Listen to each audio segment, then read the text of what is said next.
Happy morning students. நான் உங்கள் தனமேஸ்.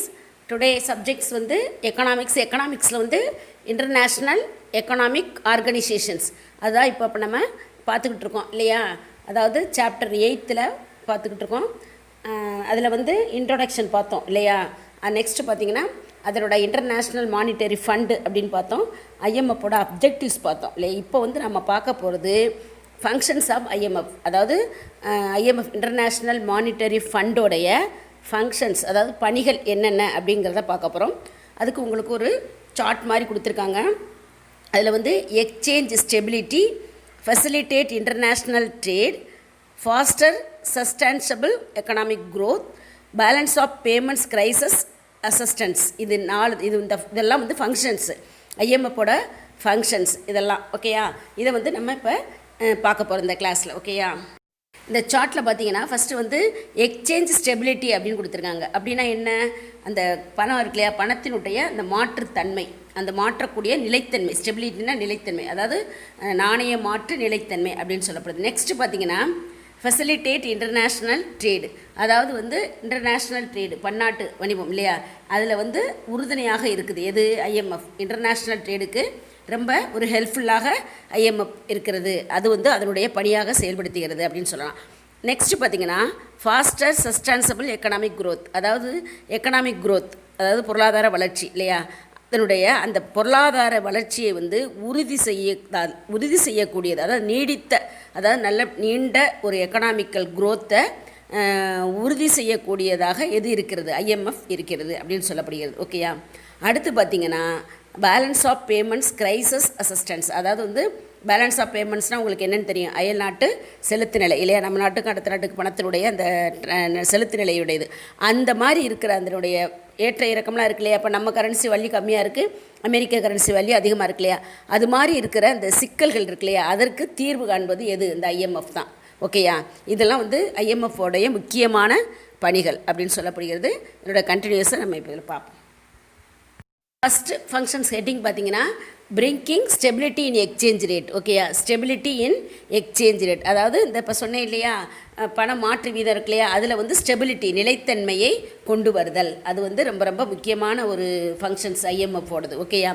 அதாவது வந்து the IMF is maintaining exchange rate stability and imposing devaluations criteria restricting members to go in for multiple exchange rates and also to buy or sell gold at prices other than declared for value. வந்து இந்த currency system இருக்கு இல்லையா, நாணய மாற்று வீதம், அது IMF இருக்கு இல்லையா, இன்டர்நேஷ்னல் மானிட்டரி ஃபண்ட், அது வந்து முதல் மற்றும் மிக முக்கியமான ஒரு பணியாக எதை செய்கிறது? இந்த எக்ஸ்சேஞ்ச் ரேட், நாணய மாற்று வீதத்தை, அதை வந்து என்ன செய்யணும்? நிலைப்படுத்துறது. ஸ்டெபிலிட்டி நல்லா தெரிஞ்சுங்க. ஒரு நாட்டுக்கு இன்னொரு நாட்டுக்கு உள்ள கரன்சி டிரான்சாக்ஷன் இருக்கு இல்லையா, பண மாற்று வீதம், அது வந்து ஸ்டெபிலிட்டியாக இருக்கணும், நிலைத்தன்மையாக இருக்கணும். ஒரு நாட்டோட இது ரொம்ப குறைஞ்சி போகக்கூடாது, ஒரு நாட்டு பணத்தோட வேல்யூ அதிகரிக்கக்கூடாது, அந்த மாதிரிலாம் இல்லாமல் ஒரு நிலைத்தன்மையை உருவாக்கணும் அப்படிங்கிறது ஐஎம்எஃப்போட ஃபங்க்ஷன்ஸ். ஓகே. மற்றும் அது மாதிரி அந்த கரன்சியோடைய வேல்யூ வந்து குறைப்பை வந்து இது பண்ணுறது, வலியுறுத்துதல். ஒரு நாடு ரொம்ப வேல்யூ உள்ள அதனுடைய கரன்சி சொன்னிச்சுன்னா அதனுடைய வேல்யூவை குறைப்பது, இதெல்லாம் செய்யுது. மேலும் வந்து அதனுடைய மெம்பர்ஷிப் கண்ட்ரிஸ் இருக்கு இல்லையா, அதனுடைய அந்த பன்முகத்தன்மை அப்படின்னு இருக்கு இல்லையா. மெம்பர்ஷிப் கண்ட்ரிஸ் வந்து ஒவ்வொரு நாட்டிலையும் ஒவ்வொரு விதமான கரன்சி சிஸ்டம் இருக்குது இல்லையா. அப்போ அந்த பன்முகத்தன்மை கொண்ட அந்த எக்ஸ்சேஞ்ச் ரேட்ஸ், அதாவது வெவ்வேறு டிஃப்ரெண்ட்ஸ் கரன்சி சிஸ்டம் இருக்கிறதுனால அதில் அதுதான் சொல்லப்படுகிறது. பன்முகத்தன்மை கொண்ட அந்த எக்ஸ்சேஞ்ச் ரேட் இருக்கு இல்லையா, அது வந்து அந்த மாற்று வீதங்களுக்கு செல்வதை வந்து அது என்ன செய்கிறது? தடுக்குது. எது? இந்த ஐஎம்எஃப். ஓகே. மேலும் வந்து கோல்டு, தங்கத்தை வந்து அது அறிவிக்கப்பட்ட அந்த வேல்யூ நீங்களாக அது குறிப்பிட்ட விலையில் வாங்க மற்றும் விற்க வலியுறுத்துகிறது. ஓகேயா. அது அறிவிக்கப்பட்ட அந்த வேல்யூ வந்து அதிகமாக இருந்தால் அது இல்லாமல் அதை வந்து வாங்க விற்கக்கூடிய அந்த விலையில் வந்து வாங்க மற்றும் விற்கக்கூடிய அந்த வலியுறுத்தலுக்கு வலியுறுத்துகிறது அது எது? ஐஎம்எஃப். ஓகேயா. இதுதான் வந்து ஃபஸ்ட்டு, அதாவது எக்ஸ்சேஞ்ச் ரேட் எல்லா நாடும் உறுப்பு நாடுகள் அனைத்துமே அதனுடைய எக்ஸ்சேஞ்ச் ரேட்ஸில் வந்து ஒரு நிலைத்தன்மையை கொண்டு வருதல், அதான் ஸ்டெபிலிட்டியை கொண்டு வருதல் வந்து ஐஎம்எஃப் அப்படின்னு சொல்லப்படுகிறது. பார்த்திங்கன்னா கரெக்டிங் பேலன்ஸ் ஆஃப் பேமெண்ட்ஸ் டிஸ்இக்விலிபிரியம். ஓகேங்களா. அதாவது வந்து இந்த பேலன்ஸ் ஆஃப் பேமெண்ட்ஸ் டிஸ்இக்விலிபிரியம் இருக்கு இல்லையா, அதை வந்து சரி செய்யுது. அல்ல ஒரு நாட்டுக்கு இன்னொரு நாட்டுக்குடைய அந்த அயல் நாட்டு செலுத்து நிலை சமமின்மை இல்லாமல் இருப்பதை சமநிலைக்கு கொண்டு வருது. அதாவது அதை வந்து சமமின்மையை சரி செய்கிறது அப்படின்னு சொல்லலாம். ஓகேயா?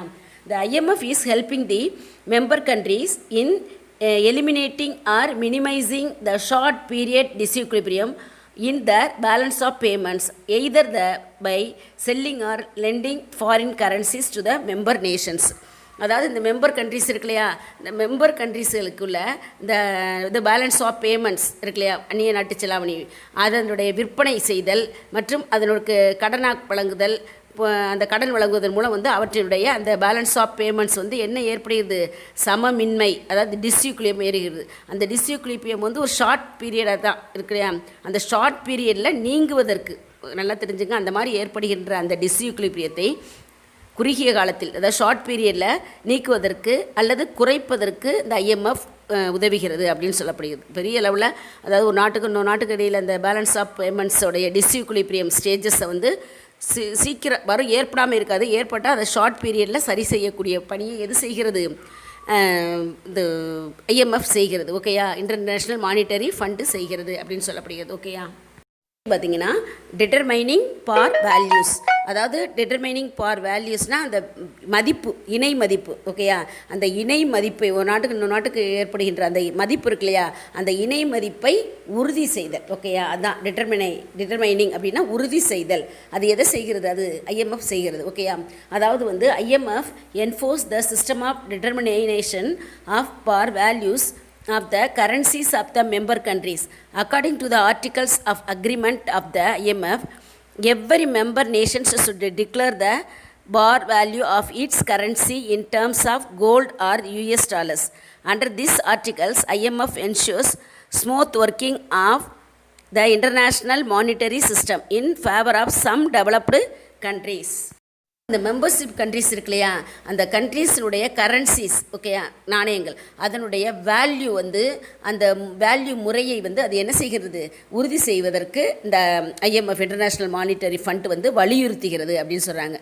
மேலும் இந்த இன்டர்நேஷ்னல் மானிட்டரி ஃபண்டினுடைய இந்த அமைப்பு, அந்த உடன்பாடு அக்ரிமெண்ட் மாதிரி போட்டு ஒவ்வொரு மெம்பர்ஷிப் கண்ட்ரிஸ், ஒவ்வொரு நாடும் வந்து அதனுடைய கரன்சி வேல்யூ வந்து கோல்டு அல்லது அமெரிக்கன் டாலர்ஸ் என்ற பேஸில் உறுதி செய்ய வேண்டும். நல்லா தெரிஞ்சுங்க. ஒவ்வொரு மெம்பர்ஷிப் கண்ட்ரிஸும் வந்து அதனுடைய கரன்சி வேல்யூவை எதன் மூலமாக இது பண்ண வேண்டும், உறுதி செய்ய வேண்டும், கோல்டு மூலமாகவும் அமெரிக்க டாலர்ஸ் அதன் மூலமாக தான் உறுதி செய்ய வேண்டும். இந்த நிபந்தனையில் IMF வந்து என்ன செய்யுதுன்னா, இந்த இன்டர்நேஷ்னல் பண முறையில், அதாவது இன்டர்நேஷ்னல், அதாவது பன்னாட்டு பண முறையில் இந்த சொசைட்டி இருக்குல்லையா, சமுதாய செயல்பாட்டிற்கு அது என்ன செய்கிறது, உறுதி செய்கிறது அப்படின்னு சொல்லப்படுகிறது. இந்த IMF வந்து ஒவ்வொரு கரன்சியினுடைய வேல்யூ, அதை இணை மதிப்பை உறுதி செய்தல், அது ரொம்ப ரொம்ப முக்கியம்.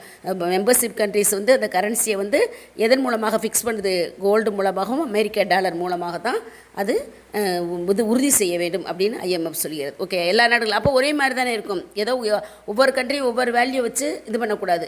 எல்லா கண்ட்ரீஸுமே கோல்டையும் அமெரிக்க டாலரையும் வச்சு தான் கரன்சியினுடைய வேல்யூவை என்ன செய்ய வேண்டும், உறுதி செய்ய வேண்டும். அப்போ எல்லா நாட்டிலையும் அந்த நம்ம வேல்யூ வந்து என்ன செய்ய பண்ணலாம், சரி பண்ணுறதுக்கு கரெக்டாக இருக்கும். அதை வந்து IMF செய்கிறது. ஓகேயா? பார்த்திங்கன்னா balancing demand and supply of currencies, அதாவது வந்து இந்த நாடுகள் இருக்கு இல்லையா, கண்ட்ரீஸுடைய அந்த மணி, அதற்கான டிமாண்டையும் சப்ளையையும் ஈக்குவல் ஆக்கக்கூடிய வகையில் அதை வந்து என்ன செய்கிறது, பராமரிக்கிறது. எது, இந்த IMF. ஓகேயா? அதாவது ஒரு கண்ட்ரீஸினுடைய டிமாண்ட் அண்ட் சப்ளை, அதை வந்து என்ன செய்யணும், எல்லா நாடும் இந்த மெம்பர்ஷிப் கண்ட்ரிஸ் எல்லாமே டிமாண்ட் அண்ட் சப்ளையை வந்து என்ன செய்யணும், சமமாகும் வகையில் அதை வந்து பராமரிக்கல் அப்படிங்கிறத IMF-ஓடது. ஓகேயா? அது அதனுடைய ஃபங்க்ஷன்ஸ், IMF-உடைய ஃபங்க்ஷன்ஸ் அப்படின்னு சொல்லப்படுகிறது. IMF is entrusted with the important functions of maintaining balance between demand and supply of various currencies.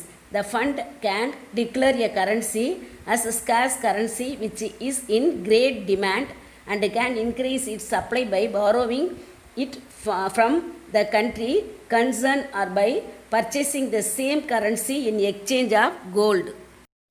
Countries, இந்த மெம்பர்ஷிப் கண்ட்ரிஸ் இருக்கு இல்லையா, அந்த மெம்பர்ஷிப் கண்ட்ரிஸ்க்கான மணியுடைய டிமாண்ட் அண்ட் சப்ளை இருக்கு இல்லையா, அதை வந்து ஈக்குவலாக இருக்கணும் அப்படிங்கிற முறையில் அதை பராமரிக்கணும் அப்படிங்கிற அந்த பெரிய பொறுப்பை வந்து எது செய்கிறது, இந்த IMF செய்கிறது. ஓகே, இன்டர்நேஷ்னல் மானிட்டரி ஃபண்டு செய்கிறது. மேலும் அதனுடைய உயர்வான அந்த டிமாண்ட் அண்டு அந்த நாட்டினுடைய அந்த மணி அதனுடைய டெபிசிட் பற்றாக்குறை உள்ள பணம் என நிதியம் அறிவிக்கலாம். ஓகேயா?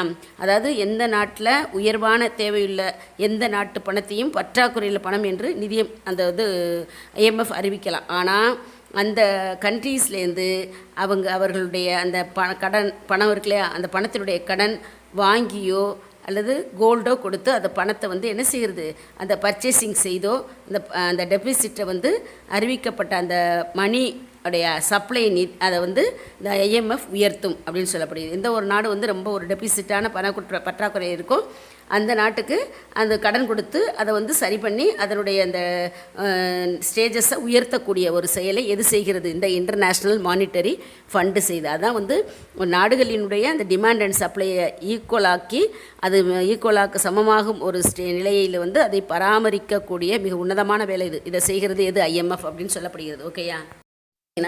ரெடியூசிங் ட்ரேடு ரெஸ்ட்ரிக்ஷன்ஸ், அதாவது ட்ரேடு ரெஸ்ட்ரிக்ஷன்ஸ் அப்படின்னா இந்த வியாபாரம் இருக்குல்ல, அந்த வாணிப தடைகளை குறைத்தல், அது எது செய்கிறது, IMF செய்கிறது அப்படிங்கிறாங்க. ரெடியூசிங் தி ட்ரேடு ரெஸ்ட்ரிக்ஷன்ஸ் அப்படின்னு சொல்லப்படுகிறது.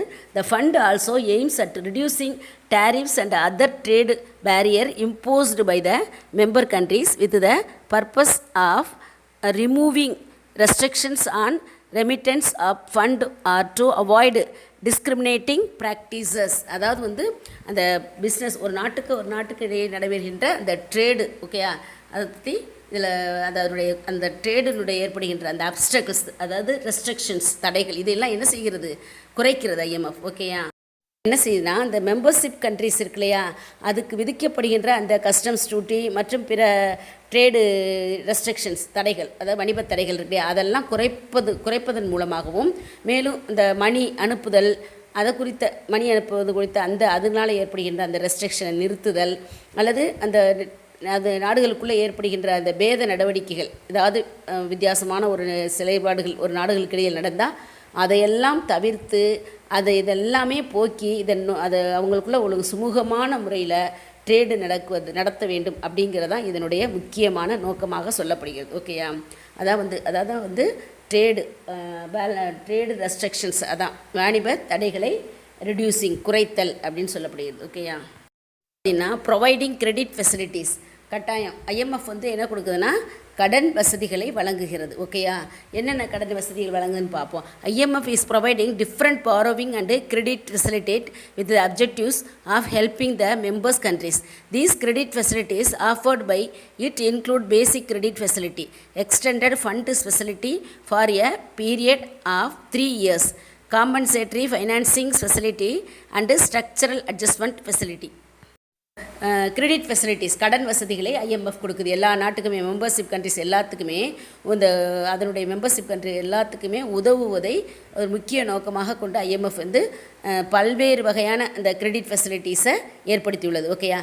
மேலும் அடிப்படையான அந்த கடன் வசதி 3 ஆண்டுகளுக்கு, அதாவது 3 இயர்ஸுகளுக்கு விரிவுபடுத்தப்பட்ட ஃபைனான்ஸ் வசதி மற்றும் அந்த ஏதாவது ஈடு செய்யக்கூடியதுன்னு சொல்லுவாங்க இல்லையா, அந்த மாதிரியான நிதி வசதி மற்றும் அதனுடைய ஸ்ட்ரக்சரல் அமைப்புகள், ஏதாவது ஒரு பிளான் போடுறாங்கன்னா அந்த பிளானுக்கான ஸ்ட்ரக்சர் அதை சரி செய்தல், அந்த மாதிரி எல்லா விதத்திற்குமே இந்த மாதிரி அனைத்து விதமான செயல்பாடுகளுக்கும் அந்த IMF என்ன செய்யுது, ஒரு நாட்டினுடைய செயல்பாடுகளுக்கு கடன் வசதி வழங்குகிறது.